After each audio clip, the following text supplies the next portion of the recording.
Je m'appelle Raphaël Luciengale et mon nom d'artiste c'est Raphaël Laruga. Je suis un militant, je suis présent souvent en manif. J'ai voulu exprimer ce sentiment que l'on a quand on est présent, cette impression d'appartenir à quelque chose, de faire quelque chose de grand.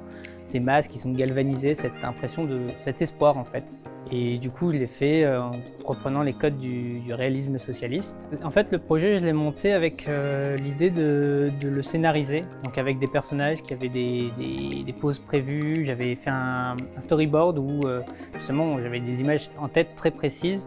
Et sauf qu'au moment où on était censé commencer à prendre ces photos précises, il y a eu le confinement.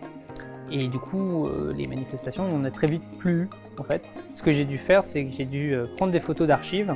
Une fois que j'ai fait ces affiches, je me suis dit que leur place n'était pas dans une expo, elles n'étaient pas dans une galerie ou sur un panneau comme ça, mais elles étaient dans la rue. Elles étaient là où elles avaient été prises, elles étaient accessibles à tout le monde.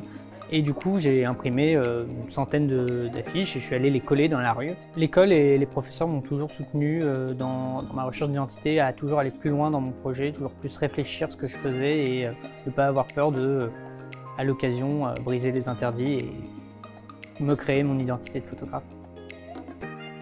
Je pense que la photographie, c'est vraiment un outil, c'est comme un stylo pour écrire. Et moi, je suis rentré dans la photographie, d'ailleurs, j'étais pas spécialement passionné par la photographie et j'ai trouvé un outil pour raconter mes histoires et c'est comme ça que j'aime la photographie.